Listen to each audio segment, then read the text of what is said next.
You are opening up about a serious setback, and the person sitting across from you jumps right in to talk about their own day. This visual illustrates the core mechanism of what we call the false equivalence. We are going to neutralize this using a protocol called the boundary anchor. I will walk you through the exact physical and verbal steps to shut this down. Before we proceed, grab your smartphone and open the front-facing camera. You need to physically practice these steps as we go. Active physical rehearsal is necessary because your natural instinct is to be polite. When a conversational conflict happens in real time, trained muscle memory is the exact thing that overrides that automatic reflex. When someone redirects a conversation to themselves while you are in the middle of a disclosure, the dynamic shifts from connection to a competition for the spotlight. The hijacker prioritizes their own minor experience to ensure the focus remains completely on them. If you politely nod and listen, you allow them to invalidate your experience. If you get angry and yell, they get to play the victim and claim they were just trying to relate to you. This diagram shows your massive struggle, represented in red, overshadowed by a minor issue in gray.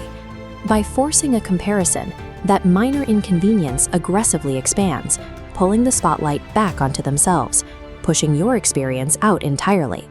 Recognizing this false empathy as a deliberate attempt to steal your voice is the required first step before you can defend against it. Step 1 is the hard stop. The exact second they try to compare your serious situation to their minor issue, stop them completely. Do not let them finish their sentence. Immediately following that interruption, let a cold 2-second silent pause fill the space. This brief gap stalls the social flow. It forces the other person out of their autopilot storytelling and into a moment of sudden, unexpected awareness that the script has changed. By breaking their conversational script, you create a sudden void. They are often unprepared for you to halt the interaction rather than play along. Now, look directly into your phone's camera to initiate your physical practice. Set your eye contact. It needs to be locked onto them, direct and completely unbothered. In this video example, notice the shift. Instantly drop the polite smile and lock your features into a completely still, emotionless stare. Do not look angry and do not look away submissively. Either of those reactions gives the hijacker emotional leverage to use against you. Maintaining absolute physical neutrality starves them of the emotional reaction they need. This cleanly shuts down their attempt at a power play. When you break the silence, your vocal tone is strictly controlled. I hear what you are saying, but we are not talking about your situation right now. Speak this line directly into your camera out loud right now. Focus entirely on keeping a flat, neutral tone. Take 5 seconds right now to practice this line out loud.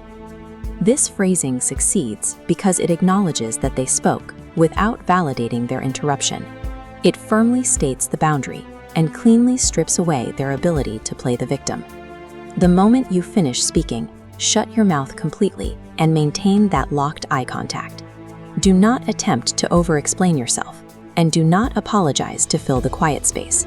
This will create heavy tension in the room. Toxic people rely heavily on your polite instincts to relieve that conversational awkwardness for them.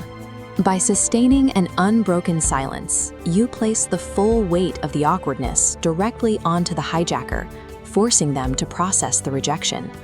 Most hijackers rely on the path of least resistance provided by your politeness. When you remove that path and stand firm, they often become quiet and retreat as they find themselves unable to justify their interruption. You have successfully rejected their false empathy. You refuse to allow your personal reality to be minimized by their convenience. Keep practicing this sequence in the mirror. Drill the words and the stare until the entire protocol becomes permanent muscle memory. Mastering this defense permanently shifts control of the conversational frame out of their